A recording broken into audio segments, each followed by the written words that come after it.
Today's episode is brought to you by Ritual, and thanks to their support and support from viewers like you, today I'm able to make a donation to Missing in America Network. I am really excited to be working with Ritual today because I have been using their products on and off for the last almost 3 years, and I truly recommend them and love them. I have been using their Essential for Women, also their Symbiotic Plus, and their Stress Relief. Specifically today, I want to talk about the Essential for Women. It's a clinically backed, clean, high-quality multivitamin for women 18 to 49 to help fill key nutrient gaps in the diet. In a university-led clinical study on Essential for Women 18 plus, they saw increases in vitamin D and omega-3 DHA levels in 12 weeks. It is USP verified, a third-party quality certification that sets one of the highest bars for product transparency. And this is huge, but less than 1% of multivitamins on the market have earned this mark. They're third-party tested, vegan-friendly, non-GMO certified, gluten-free, and formulated without major allergens. It's a clean formula with high-quality key nutrients in bioavailable forms. Also, they are delayed release, so you don't have to take them with food. You can take them on an empty stomach. You're not going to have any sensitivity issues there. And it's subscription-based, so you never run out. So if you're interested in Ritual and would like to get started, you can visit ritual.com/Kendall Rae to get 25% off, which is a great deal.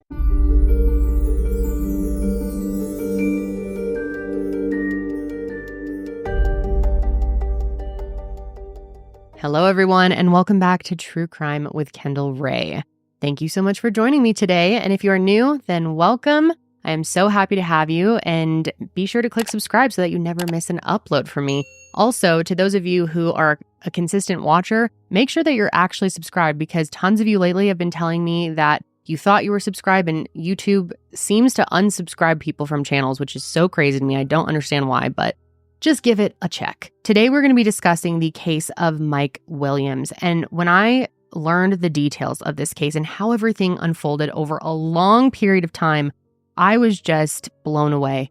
I think it's really going to be one of those where, as I'm explaining the details, your jaw is just going to be consistently on the floor and you're going to be picking it up, because it's so crazy how everything unfolded and how the people responsible truly almost got away with this. Mike Williams' story is one that I truly feel should be heard by more people, because he was such an amazing guy. I mean, from what I know about him, he was truly a stand-up dude. And what happened to him is infuriating. It's hard to even wrap your mind around how someone could do something so evil to someone who is so kind. And honestly, because his life seemed so great, I mean, on the outside, he really was living this picture-perfect life. And because he was such a great person that no one could wrap their minds around someone having done something to him on purpose.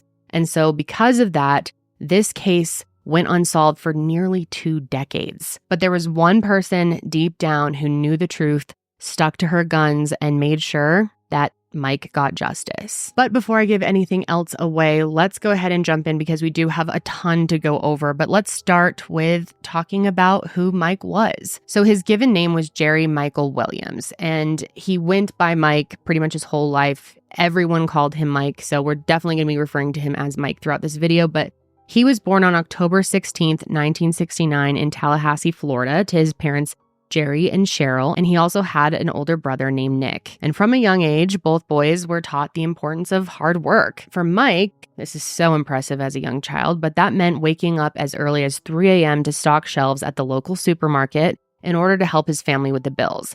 And he always seemed to do it with a good attitude. Even when he wasn't working, Mike was at school. And because of the high value that his parents placed on his and his brother's education, they sent them to a private school called North Florida Christian. And it was there, while in high school, that Mike really began to shine. He is described by many as the all-American kid. He was a football player, class president, and a member of Key Club, which, if you haven't heard of Key Club, it's a student-led organization that encourages leadership through serving others. And because he was smart, kind, handsome, and athletic, as you can imagine, he was quite popular throughout high school, especially with the ladies.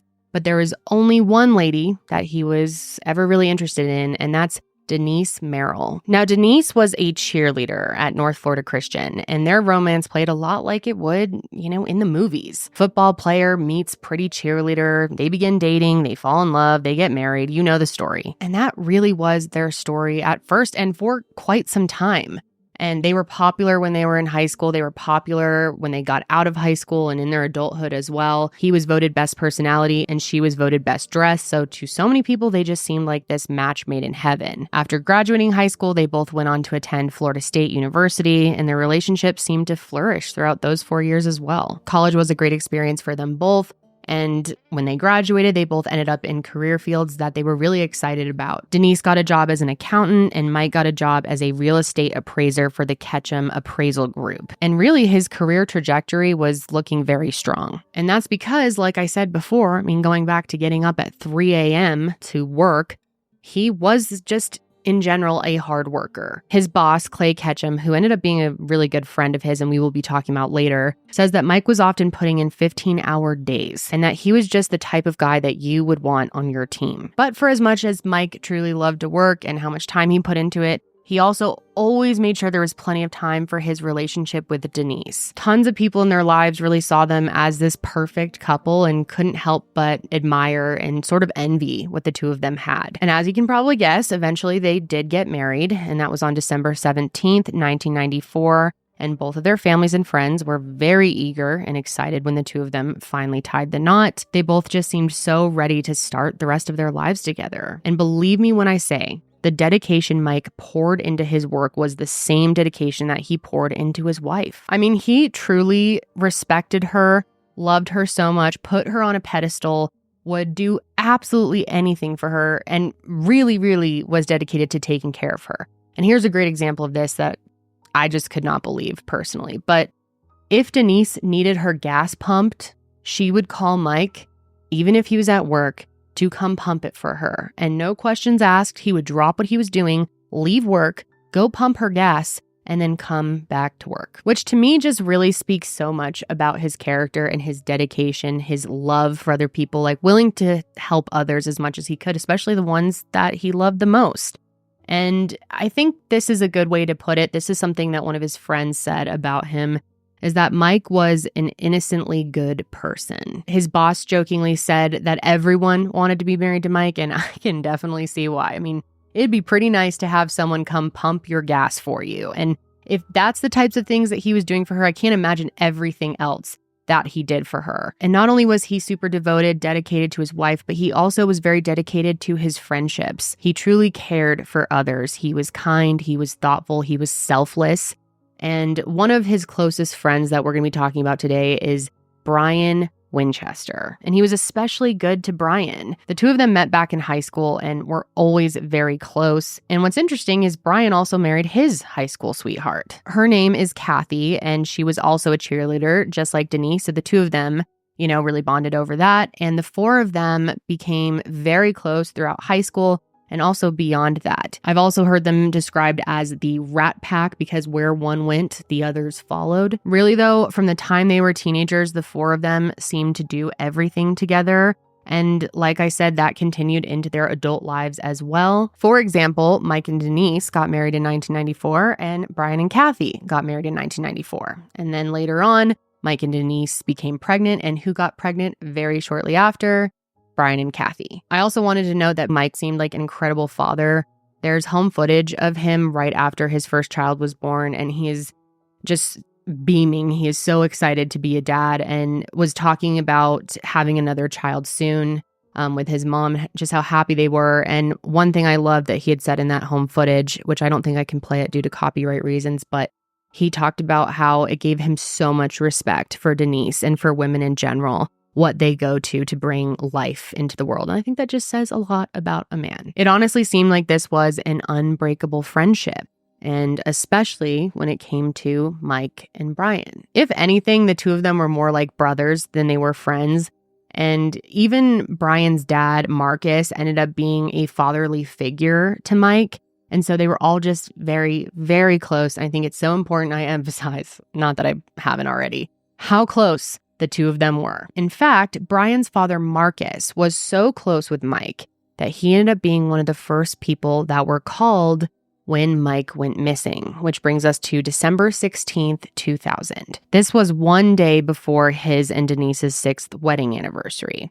Mike left well before the sun came up to go duck hunting. He had been into duck hunting since he was a teenager, so it definitely wasn't uncommon at all for him to go on the weekends or whenever he had some free time, and he truly loved it. But since it was his anniversary weekend, he was only going to go out for a few hours and then come home and get ready for the trip that they had planned to go on that evening. But unlike all the other times that Mike had gone duck hunting, this time he didn't come home when he said he was going to.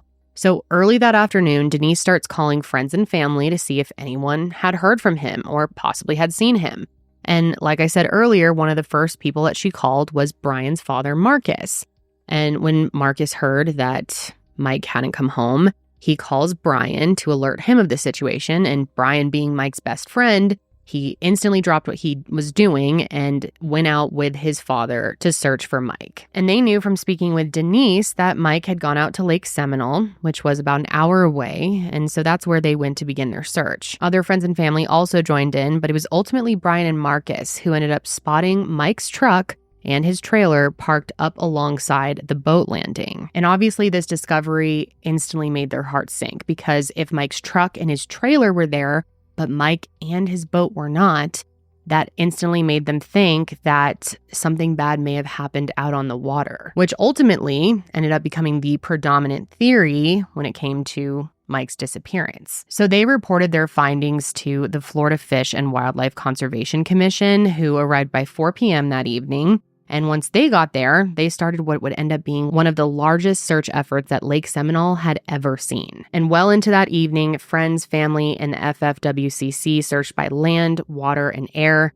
They also even brought in cadaver dogs to help assist them. And late that night, another discovery was made. Brian and his dad came across Mike's boat, but there was still no sign of Mike himself, which only, of course, worsened everybody's fears. And by the time they made this discovery, a cold front had come over the area and temperatures dropped into the low 20s.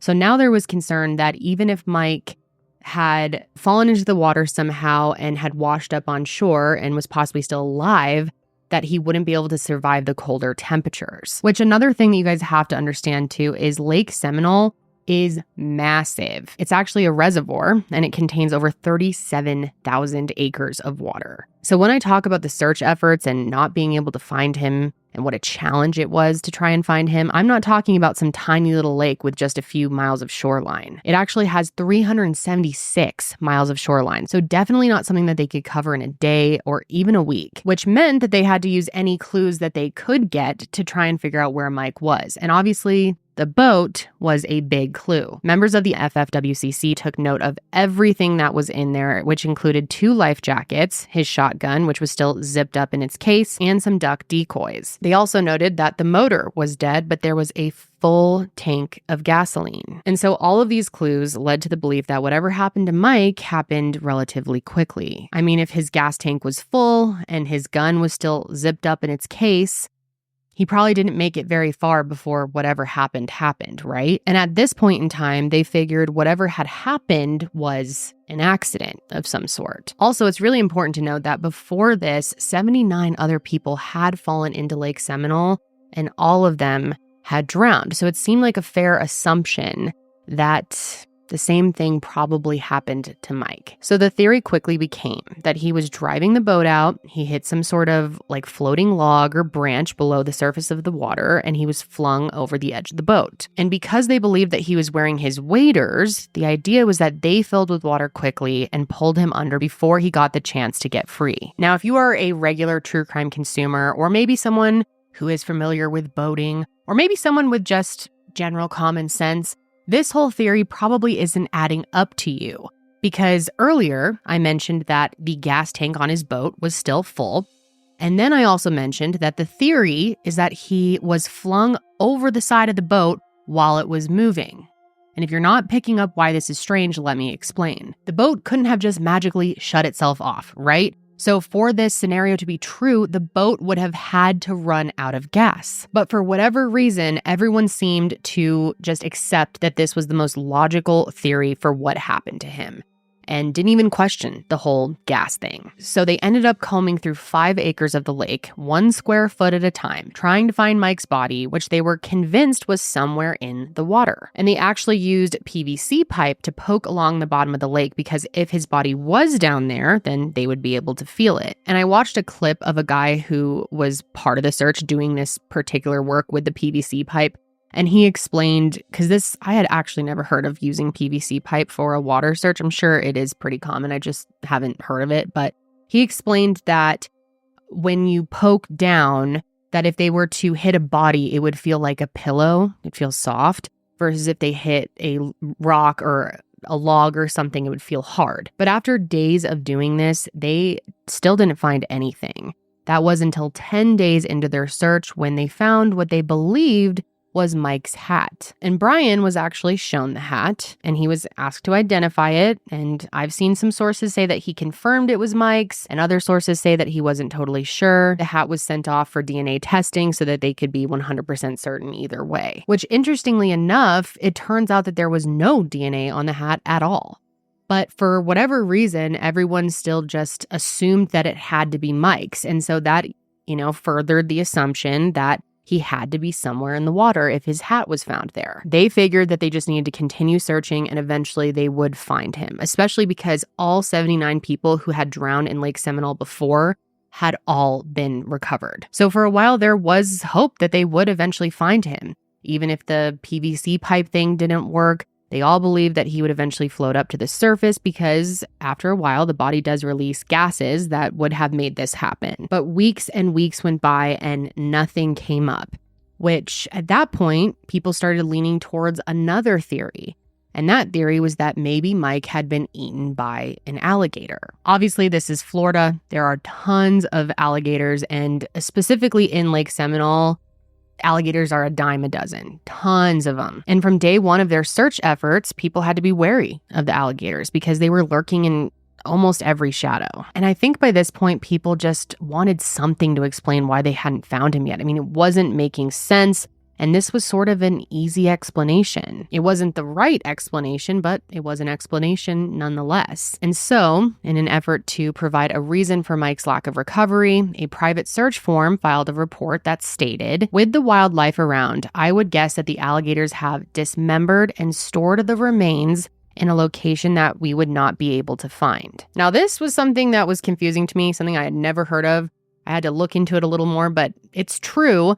Alligators sometimes will take their prey, their food, and store it somewhere to eat later. But even though this is true, that alligators do store their food sometimes for later, there was still no proof that this was actually what happened to Mike. This was just a theory, but it ended up being a theory that most people involved in the search and most of the people in Mike's life really clung to because they were so desperate to have an answer as to what happened to him. It wasn't making any sense.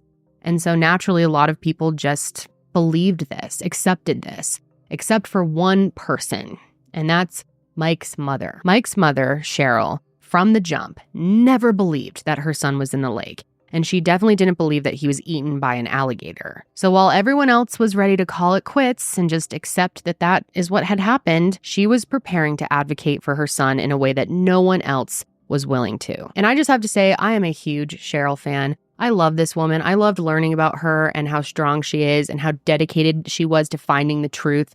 It's just really inspirational to me as a mother that you never give up on your child. And I'm just so in awe of her. She is the definition of a badass. And I know you guys are going to agree with me when you hear what all she did. Not once in the years that people ignored her and dismissed her did she give up on her child. And it's because of her and her dedication that I'm able to share this case with you. And what makes Cheryl so special is that unlike everyone else, she did not believe the theories that everyone else seemed to just accept because she used common sense rather than accepting an easy explanation. For starters, she had remembered a conversation that she had with Mike where he mentioned that alligators don't eat when it's cold.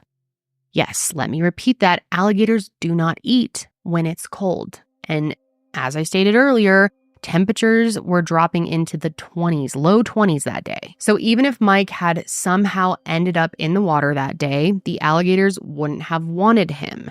And I'm sure a lot of you are thinking, okay, well, what if they didn't want to eat him that day, but they took him and stored his body for later?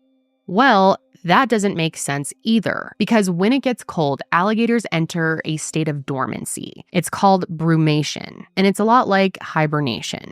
They don't go into a full deep sleep, but their activity significantly decreases. So the idea that the alligators had the energy to take Mike's body and store it just didn't add up to Cheryl scientifically. And she even reached out to an alligator expert, Dr. Matthew Oresco, and he made a report of his own stating that there was no way Mike could have been eaten. Plus, of course, if an alligator really had gotten to him, there would be some type of sign.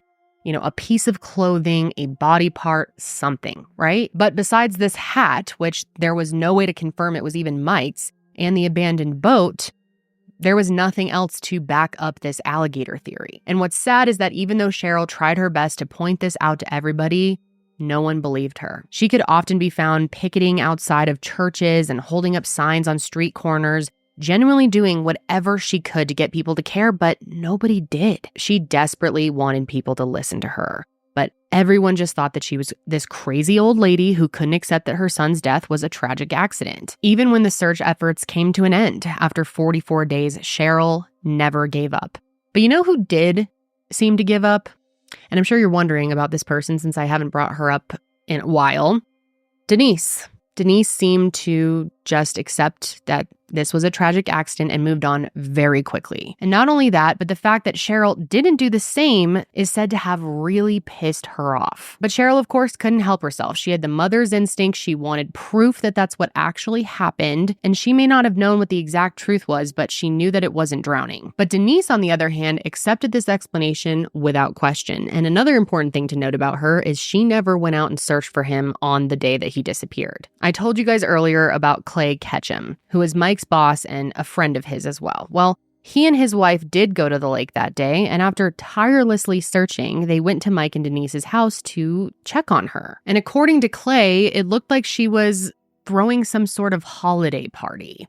And she explained to them that she was going to stay home and not go out to the lake in case she got a call that they needed to go to the hospital, which he felt was strange because she could also go to the hospital from the lake. And what's also strange, or I should say felt very strange to Cheryl, is that Denise wanted to have a memorial for Mike very quickly, even though Cheryl had asked her to wait. She ended up holding a memorial service on February 11th, regardless of if Cheryl wanted it to happen then or not. In Cheryl's mind, she felt that they did not have confirmation yet that Mike was dead, which they didn't.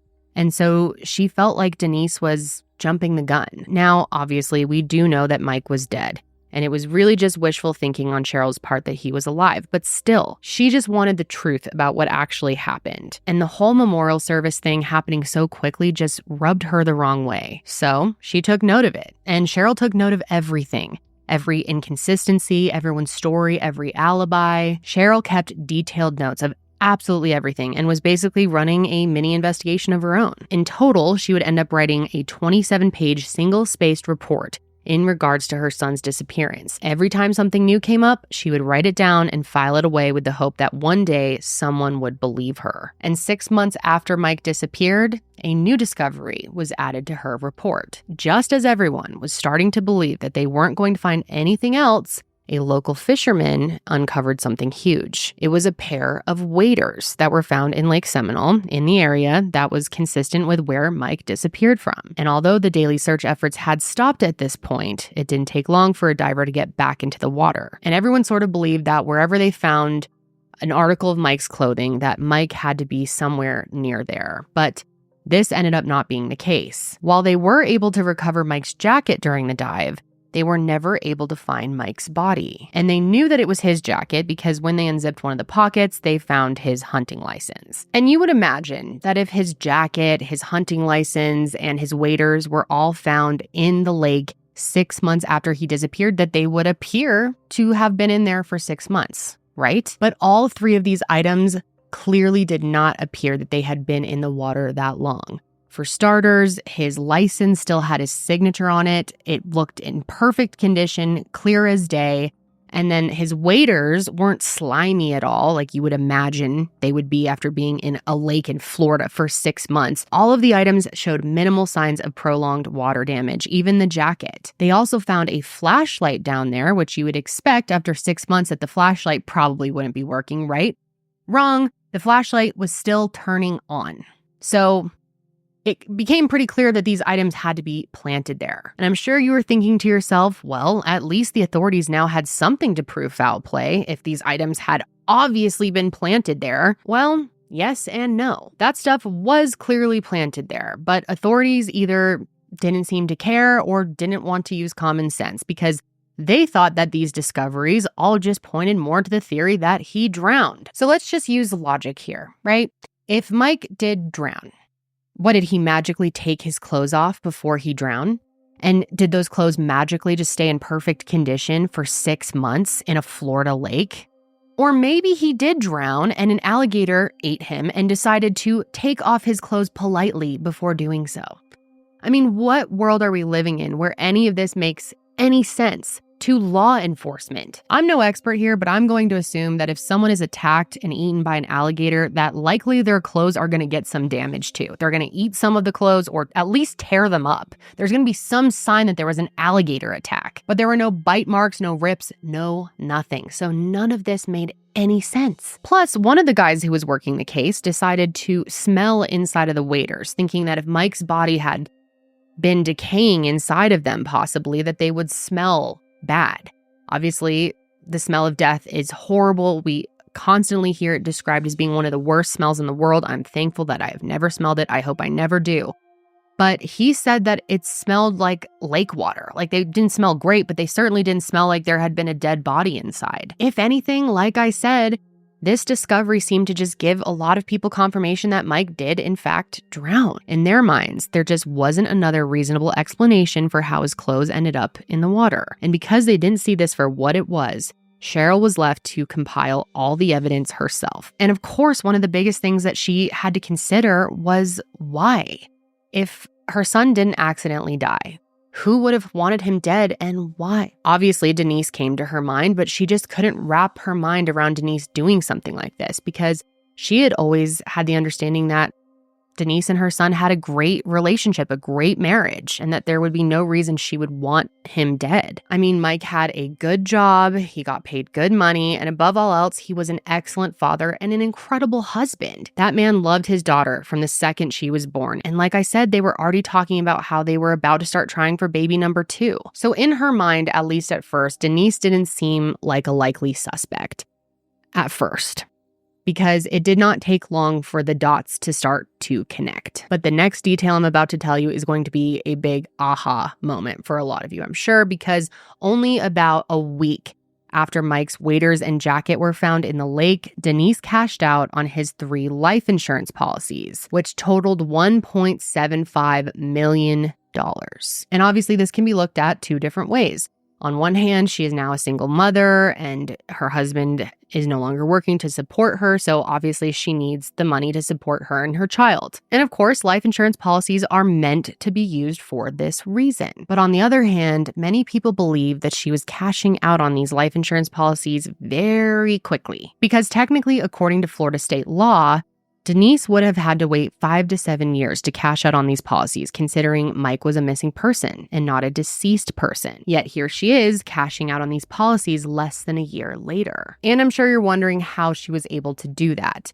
Well, if you're able to get a judge to grant a death certificate, you can submit a claim for the life insurance before those 5 to 7 years. However, there are things that have to be done in order to get the death certificate granted.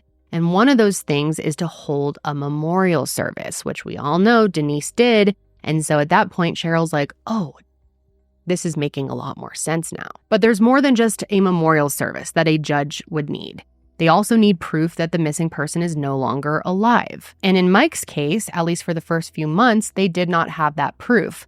And this was something that Denise was aware of because she had already tried to file to get the death certificate before and was told that she needed the proof that he was no longer alive. So it wasn't until the waders and the jacket were found that the judge said that they met the burden of proof and granted them the certificate. So Cheryl's thinking about this and thinking, This doesn't really seem like a coincidence, and she was trying her best to get anyone to listen to her, but still no one would believe her. And this just absolutely broke my heart, but Cheryl actually wrote a letter to the governor every single day for 9 years and never got a response. But despite law enforcement ignoring her, luckily the media didn't. About a month after the death certificate was made official, a local news station picked up the story and reported on Mike's suspicious disappearance. And while it didn't do much to turn law enforcement's head, it definitely turned Denise's. She saw the article, picks up the phone, calls Cheryl, starts threatening her that if she doesn't stop looking into things, she is going to not allow her to see her granddaughter. And for as tough of a decision as that was to make, Cheryl decided that she was not going to stop, even if that meant she couldn't see her granddaughter for the time being. And thank God she didn't, because after a few years of fighting in 2004, the Florida Department of Law Enforcement agreed to sit down with Cheryl and talk to her about Mike, finally. Here's the thing, though. They were under the expectation that they would sit down with Cheryl, make her happy, satisfy her by spending the time talking to her, hear her out, and then just move on. They did not expect to actually believe her. But after they listened to what she had to say and looking through the 27-page report that she made, it was clear to them that there was so much more to this than an accidental drowning. So ultimately, they agreed to look deeper into the case. And in their minds, there were a few things that really stood out to them. And they're all things that I've already gone over with you. But just to recap, the gas tank was full, the life insurance situation seemed super sketchy, and it just seemed too convenient that the clothing in the water showed up right as Denise needed it in order to get that money, not to mention the fact that it was in good condition. And then there's this. When investigators were going over the evidence of what was found in Mike's boat, they noticed that 2 life jackets were found. And as Cheryl pointed out, her son almost never went boating alone. So who was the second life jacket for? Is it possible it could have been for his lifelong friend and hunting partner, Brian Winchester? Well, yes, absolutely possible. And that's what investigators were thinking too, but there were 2 problems. One, Brian claimed to have an alibi. On the morning Mike went missing, Brian said he had plans to go hunting with his father-in-law, but he overslept and missed it. So his alibi was that he was at home, which of course had not been proved. But they're also thinking, is it really possible that he would do something like this? Is it a stretch to assume that his best friend, someone he had spent so much time with, I mean, I said in the beginning, they were really like brothers, and they really were. Would he have done something like this? To investigators, it just at first seemed like a stretch. However, 2 things came to light that ended up changing their minds. First of all, they learned that Brian sold Mike a $1 million life insurance policy a year before he disappeared. And when he got this life insurance policy, he already had 2 other active ones that totaled $750,000. So getting another one for $1 million seemed over the top. Then, and here's the big kicker, investigators found out that now Brian and Denise were dating. So after learning all of this whole thing is reeking of foul play, but unfortunately there wasn't much investigators could do about it at that time because it had been 3 years at this point since Mike had gone missing. And nothing had been preserved or treated like a crime scene, and the only evidence they had was a hunch. A really good hunch, of course, but still just a hunch. And then in 2005, Brian and Denise, I'm sure you can guess what I'm about to say, the 2 of them end up getting married. And obviously, this makes them look a whole lot worse and makes investigators even more suspicious, but it did make their jobs harder because now if they did find evidence, Brian and Denise wouldn't have to testify against each other. So Clay Ketchum and his wife Patty were actually at that wedding, and they said when the minister was talking, he was saying stuff like, "There's no secret this couple has that I don't know." And they say that they sort of nudged each other, almost being like, well, there is one thing you don't know. And looking back, they feel like maybe that thing they were nudging about was that Brian and Denise had killed Mike. And they had that feeling because they had already been spoken to by investigators, and in those conversations, they got the sense that Brian and Denise were being looked into as suspects. So for the minister to be like, I know everything about these people,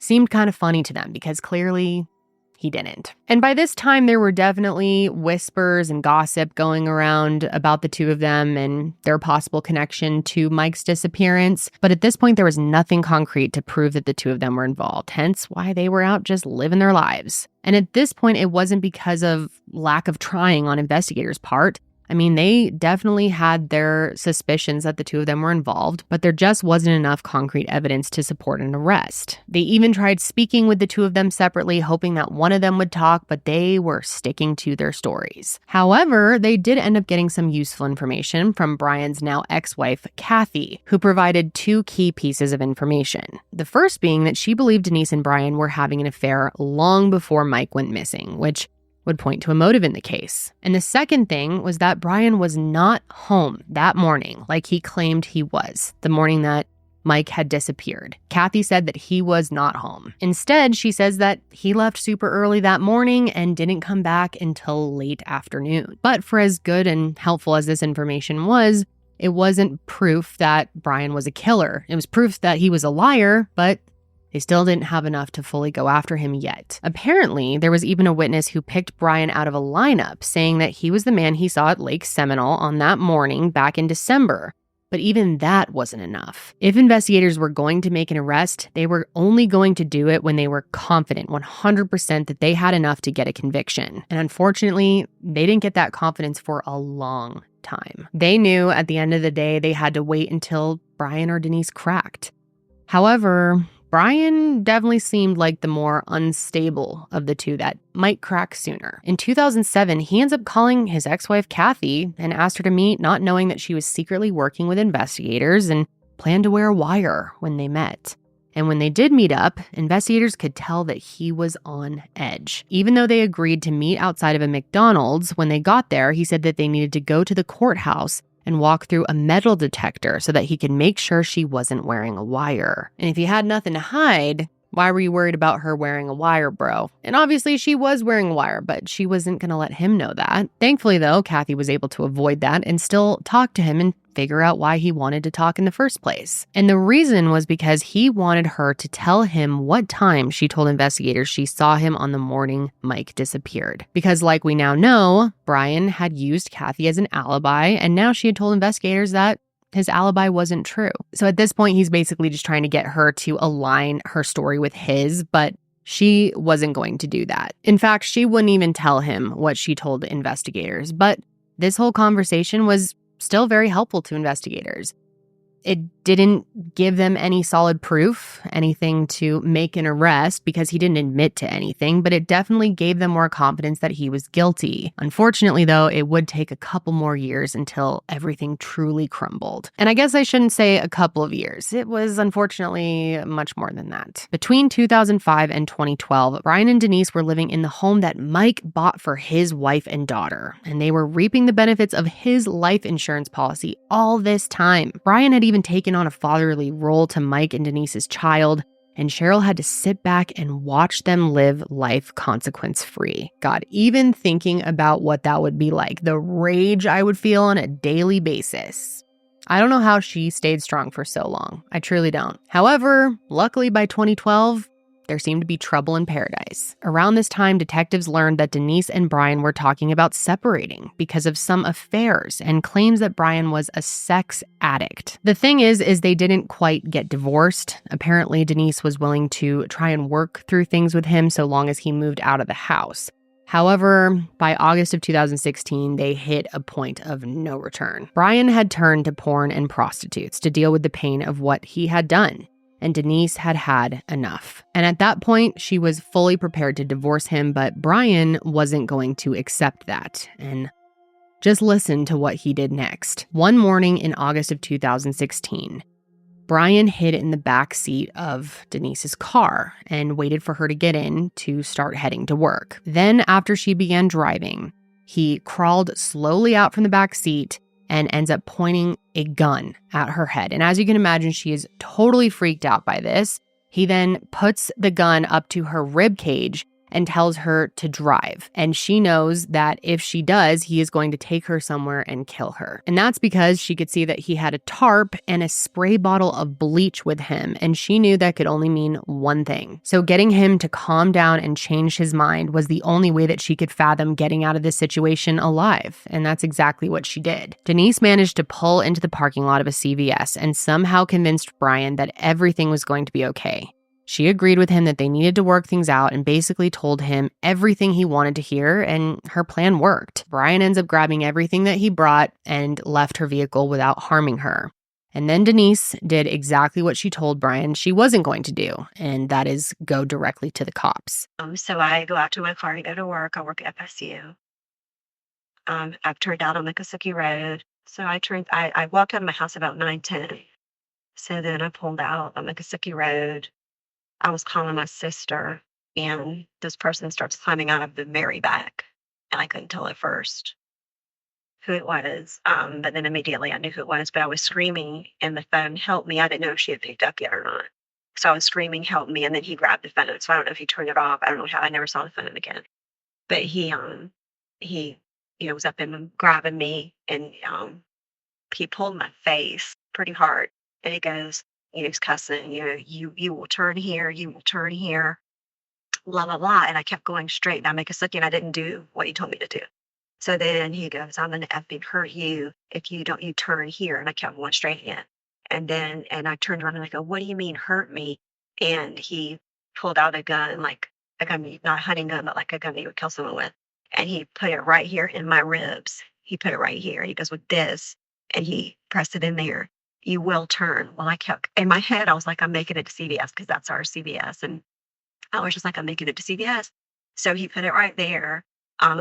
He was screaming. And so I didn't know if I should go in the dip. Like, I didn't know what to do. So then I pulled into CVS. And so we pulled in, and he said, and he kept saying, I just want to talk to you. I just want to talk to you, because he's been emailing me, texting me. I blocked him off everything, trying to get me to stop the divorce. Mm-hmm. I just want to talk to you. I just want to talk to you. And I turned around and I go, I will talk to you from right here, because he was trying to get me into the car. And then he locked the doors. And then I said, I'll talk to you from right here. Well, finally, he just kept saying, I just want to talk to you. Talk to me. I just want to talk to you. So then I was just like, what do you want to talk about? What do you want to? I want to talk about the divorce. So then he was like, you won't answer my text. I had to do this because you won't answer my text or my calls. Please just call the divorce off. I've lost everything, blah, blah, blah. And then as we were talking, I was just kind of agreeing with whatever he was saying. And I was like, I know that you love me. And he's recently lost his son. His son has decided to move in with, he had joint custody, and now he doesn't. And so he said, I've lost my son. I lost you. I'm nothing before. And I was like, well, Brian, you're the only one who can change. Whole time I'm sure in this way, I'm buckled in, but he's calm. He's calming down. And so, but the gun's still right there. And I'm just like, what are you doing? Why are you doing this? And he's like, what am I doing? I could tell he was, and I was like, I don't know. I know you want to talk to me. And I know, but this is not the way to do it. I know. What have I done? And it's like he kind of woke up. Like, what have I done? What have I done? And I was like, listen, let me take you. Let's go to your dad's office. The dad owns the business. I said, let's go to your dad's office and talk to him. I said, I don't want you arrested. I just want to get past this. This can be your rock bottom. Do you think this is your rock bottom? What do you think? So, I could tell. So I ended up convincing him, we're gonna talk to your dad. We're gonna get through this. And I kept saying we. And I said, Brian, let me go to work. Let me go to work, show my face. People are gonna wonder where I'm at. You call me at work, and then I'll come out and meet with you and your dad. I will not call the police. I promise. I promised a million times I don't. And the fact that now Denise was voluntarily walking into the police station for the first time in 15 years gave investigators hope that maybe they had a chance to solve Mike's murder. Here was one out of the two suspects accusing the other of kidnapping her.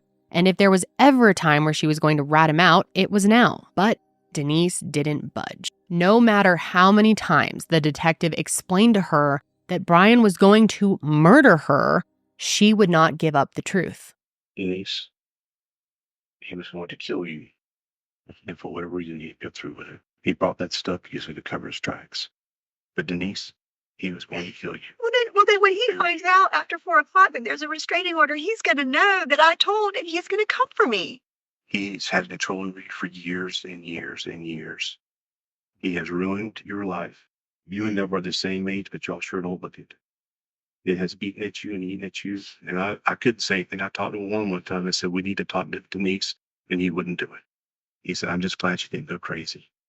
Okay. But you've been living a crazy life forever. And you finally had enough to get out. I know, Denise. He did it. And you know exactly what I'm talking about. I don't think you had anything ever whatsoever to be. He held that over your head forever. And he was going to do it again. He wasn't going to kill himself, Denise. He was going to kill you so that you couldn't talk about him later. That is the truth. I've been in this too long. 15 years ago, he walked in and told you he had done something. Didn't he? No. Denise, No. you have got. This is not going away. Okay, he's going to kill you. He's going to try and stop people from talking about what he did. He didn't bring that crap to kill himself and bury himself. He brought it to kill you and bury you and get rid of the problem because he knows he's got a problem. What did he ever say to you back then? Back then about Mike? About Mike? I never had any reason to believe that he would do that. Knowing what you know now. Because it took me a long time, right? I said, no. Knowing what you know now. Even after today, even after everything that he said to me today, I do not believe, I don't. I believe he had something to do with Mike. I absolutely believe it. I do not, but this, what you're talking about has nothing to do with tonight. Tonight is what I'm worried about. So this ultimately meant that Brian was their only hope at finally getting answers. And now that he was facing jail time for what he had just done to Denise, they thought maybe he'd be willing to cut a deal. And that same night, Brian was arrested and charged with kidnapping and aggravated assault with a firearm. And he was held in the Leon County Jail without bond after Denise read a letter begging the judge to keep him behind bars for her own protection. She basically said it's either his life or mine, and to please choose hers. And Brian did not take it easy in jail. His cellmate, a guy named Wade, told police that Brian attempted to pay him to get someone on the outside to lie about Denise. Basically, Brian wanted someone on the outside to make a false statement that Denise had told them that she lied about the kidnapping. And Wade, his cellmate, he was hoping would be that person to go and find someone else to make up this lie. And this didn't end up happening because Wade didn't agree to it and also came forward telling investigators that Brian had asked him to do this. But it just shows how far Brian was willing to go. However, 16 months after his arrest, he did end up just pleading guilty to the charges. And believe it or not, he was facing a possible sentence of life in prison. Kidnapping and aggravated assault are obviously very serious charges, but they normally don't equate to a sentence that serious. But since investigators were trying to get him to turn on Denise, they threatened to pursue a sentence of life in prison. That is, unless he was willing to strike a deal.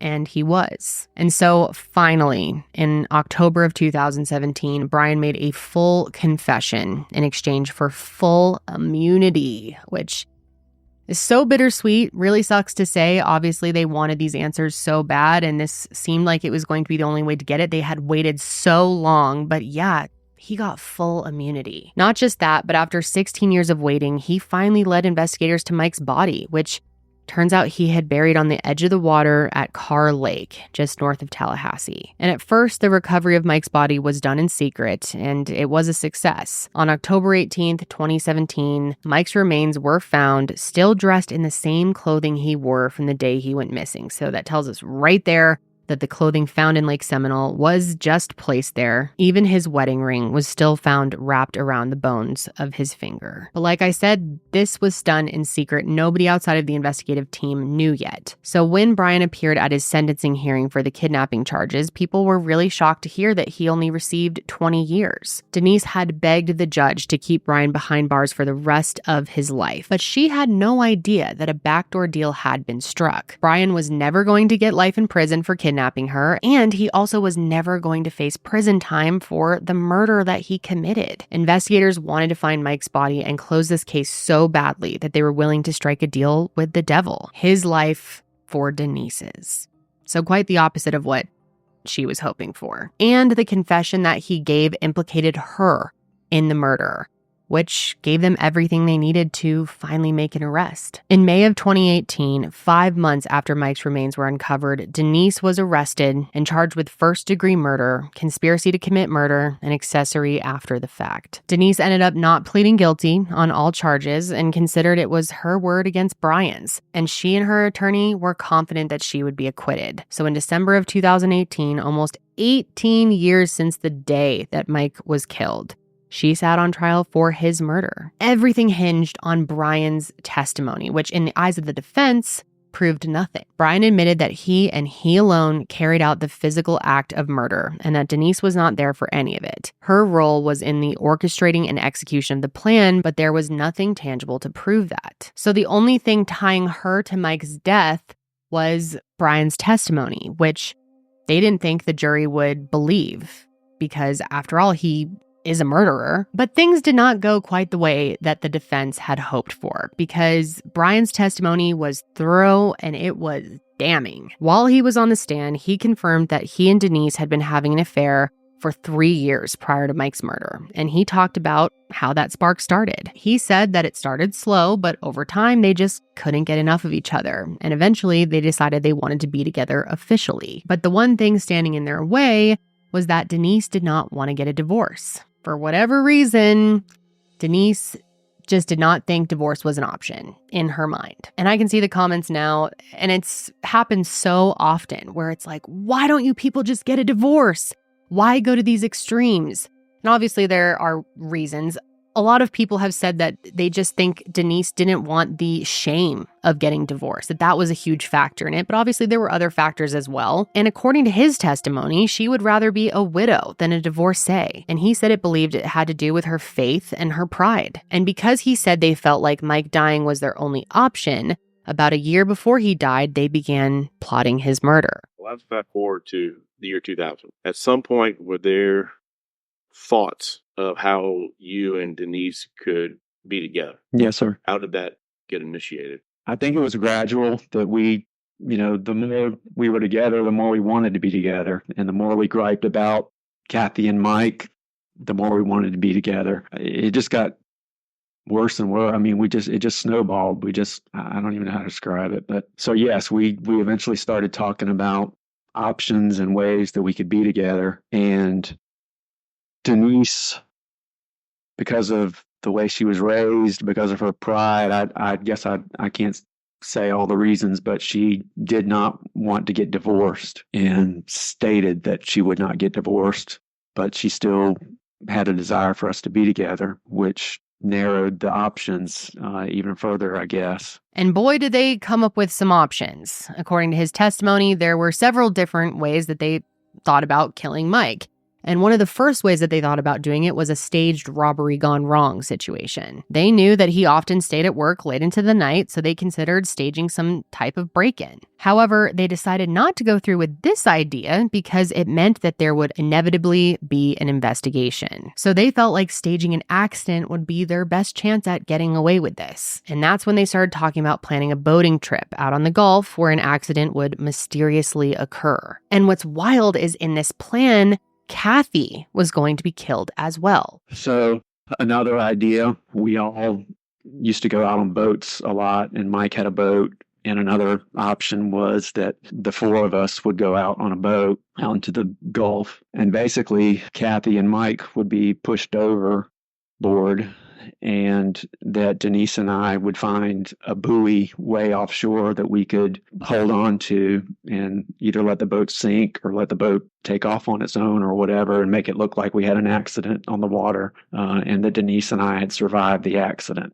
However, they ended up not going through with that plan because Brian said that he never intended for Kathy to die. Which brings us to option 3, the one they ended up going with, that they would have Mike and Brian go out on one of their normal hunting trips on the boat, and that Brian would kill him and stage it as an accident. And for a little while, this was the agreed upon plan. Brian was going to convince Mike to go on a hunting trip and make sure that he was wearing his waders, and then when the time was right, he was going to push him into the water. And the thought process behind this was that Mike's waders would fill with water and pull him under. And this really blew my mind, but Brian said that in their minds, this wouldn't be murder because they thought that all they would be guilty of was pushing him into the water. And at that point, it would be up to God what happened from there. Yeah, he actually said that, like, in his testimony. Denise liked this idea because I don't know how to word it exactly, but she felt better, I guess, about herself, or we could feel better about ourselves if there was a chance that he could make it out of it. I mean, I think there was even talk about, well, it'll be up to God what happens and not us. It won't be a murder. It'll be, an accident. So the next part of Brian's testimony talked about the timing of it all. And he basically explained that there were two reasons why they decided to kill Mike when they did. The first being the fact that one of his life insurance policies was about to lapse and he wasn't planning on keeping it. And the second reason they killed him when they did was because Mike and Denise's wedding anniversary was approaching. And I told you guys at the beginning of this episode, but the plan was for them to go on an anniversary trip, a trip that Denise desperately didn't want to go on. You see, at the time, their daughter was 18 months old, and Denise and Mike hadn't had sex since before she was born. And Mike was pretty upset about this, so he sort of made it clear to Denise that he wanted to have sex that weekend. And because Denise and Brian both didn't want her having sex with Mike since they were having an affair, they decided he had to die before that trip took place. But Brian said that Denise got cold feet about the whole thing, although we know that the cold feet warmed up pretty quickly and she changed her mind. But this time, though, the plan changed ever so slightly. Rather than telling people that Brian was with Mike when he drowned, they were going to make it look like Mike went hunting alone. In this version of the plan, Denise's alibi was going to be that she was home, and Brian's alibi was going to be that he was hunting with his father-in-law, which turns out he actually did plan to do. And he also planned to slip Kathy a sleeping pill so that she wouldn't wake up when he left early in the morning. And at first, the plan went off without a hitch. So the plan with Mike was that I would meet him at a gas station. I met him there. I had told him that we were going to go to a secret special spot to go hunting. And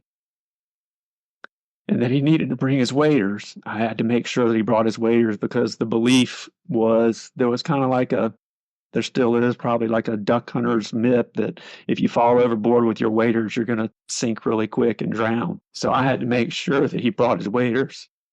So I met him at the gas station and I told him when he drove up, I was real paranoid about phones and him calling me and there being a record of him calling me.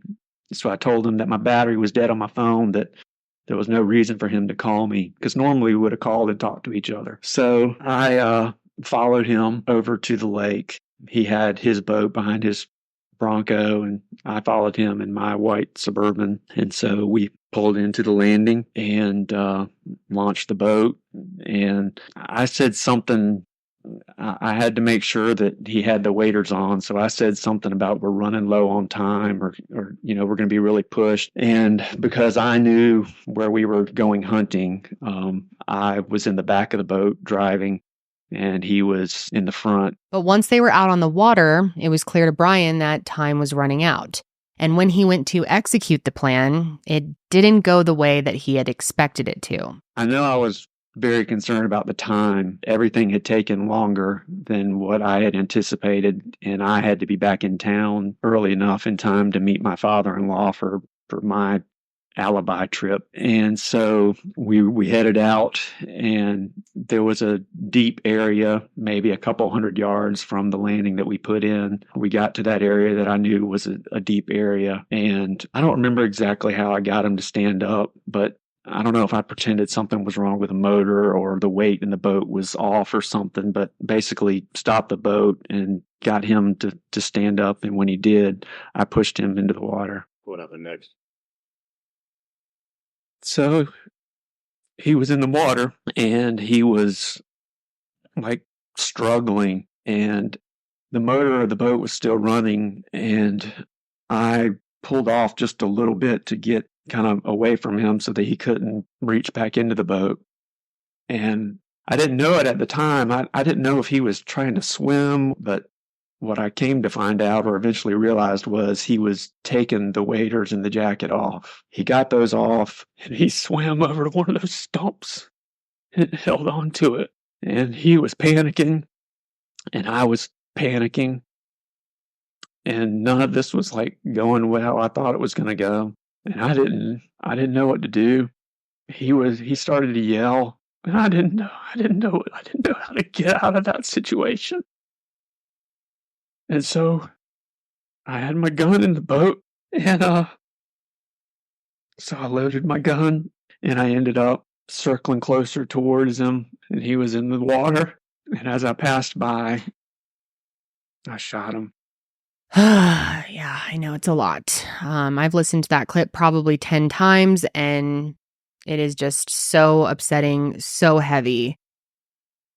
Ugh, God, there's really not much more to say about it than that. It is horrific. Mike's final moments were clearly spent in full panic, and I can't imagine how confused he must have been, how betrayed.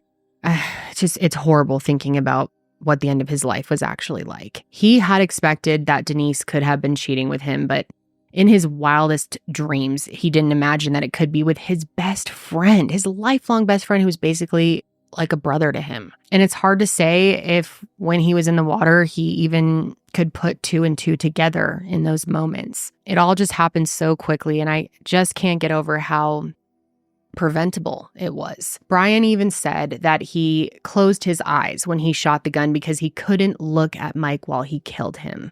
So not only is he a monster, a killer, but he's also a coward. Shocker. And it's cases like this that just, God, doesn't it make you feel like you can't trust anyone? I mean, this guy was his best friend.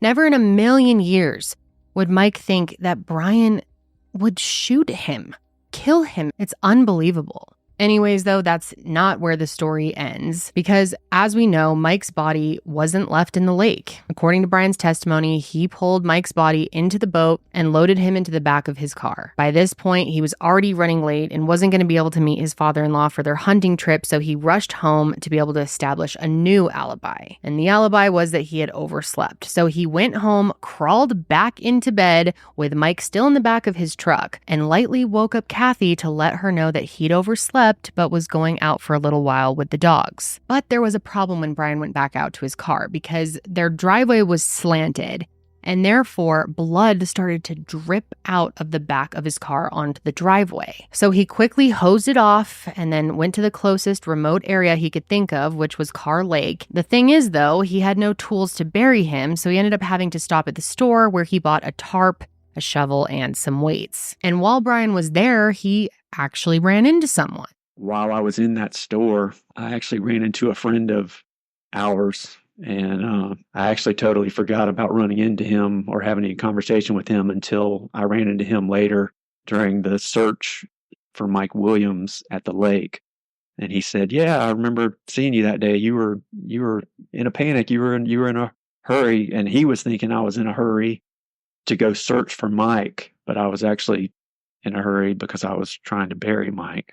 And then obviously from there, he took Mike to his burial place and began digging a hole on the edge of the shallow water. And he explained that he picked that spot because the water was low, but he knew as soon as it began to rise that Mike would be buried beneath it forever. I had to find somewhere close, and it was a really grown-up area. And like I said, the lake was almost dry, so the water was down, and I decided to put him down in the lake bed itself, kind of on the edge of the lake, so that eventually when the water came back up, that area would be underwater. Brian says that at one point, a car even started driving down the road, and he totally panicked that he was going to get caught, but nothing ended up happening. And so for 17 years, this man got away with murder, and you could argue, in my opinion personally, he's getting away with it now. Because he got immunity, Brian will never have to face the legal consequences for murdering his best friend. And I'm super curious to hear what all of you think about this. I know it's going to make you as angry as it makes me. But really, if they did not offer him this immunity and they weren't able to get his confession, it's very likely that this case would still be unsolved to this day. So was it worth it? Now, Denise, on the other hand, is kind of a different story. After 3 days of trial, a jury did find her guilty on all charges, and she was sentenced to life in prison without parole. And as I'm sure you can imagine, this came as a huge relief to everyone, but especially Cheryl. For countless years, Cheryl was the only person to advocate for her son, for the truth, and it is really thanks to her that this day ever even happened. But unfortunately, we're not quite done, because in 2019, Denise filed an appeal to overturn her conviction, and she won. After re-examining the case and the details that led to her conviction, an appeals court reversed the original decision on the charges of first-degree murder and accessory after the fact. The charge of conspiracy to commit murder was upheld, so she wasn't let off completely, but the reversing of the other 2 charges means that Denise only has to serve 30 years in prison rather than her original life sentence. Their daughter, who is all grown up now, actually spoke at her resentencing in 2020 and asked the judge for leniency. She said she doesn't believe that her mom was involved in anything to do with her father's murder and is worried about the toll that prison will take on her mental and physical health. And I know it's hard, but I really want to ask you guys to try and respect her opinion on this. I know everyone's going to have their own thoughts and disagree. And listen, at the end of the day, this child lost 2 parents in very different ways. I mean, for her father to have been murdered the way he was, to not have answers for all that time, it's hard to judge any opinion that she has. This is her father, her mother, and she is entitled to her opinion more than any of us. That's just the reality. So whether you disagree or not, and that's completely up to you, please just refrain from leaving those comments. Let's just try to remain respectful, okay? That's all I'm saying. At the end of the day, both she and Cheryl have been through tremendous pain over the last 2 decades. And opinions aside, I'm just happy that Mike was returned to his family and given the proper burial that he deserved. And this week, on behalf of Cheryl, who fought tirelessly for her son, who is so inspirational to me, and in honor of Mike as well, I wanted to make this week's donation to the Missing in America Network. Missing in America Network is a nonprofit organization committed to managing missing persons campaigns, fostering online awareness, and engaging communities to reunite families with their loved ones. Donations to their nonprofit go directly towards providing flyers, billboards, private investigators, canine search teams, drone operators, and advocates to families facing the struggles of having a missing loved one. There is no such thing as too many resources when it comes to trying to find a missing person. These families out there that are suffering, I've said it before, but there are over 90,000 missing people in the United States alone as of 2023, and these people need our help. So if you're able to make a donation and are interested, I will have the Missing in America Network linked below where you can do so. But that is going to be it for me today, you guys. I really want to know what you thought about this case and how everything played out through this very long period of time. And, you know, in the end, I'm glad that there was some justice. I wish that it was a lot more. I wish there was a lot more accountability for both of them, but that's just my thoughts. So I definitely want to hear what you think. One thing I know is Cheryl is so awesome. If for some reason Cheryl sees this, I just want you to know, like, I think you are one of the coolest people in the world. But I will be back next week to discuss another case. And until then, stay safe out there.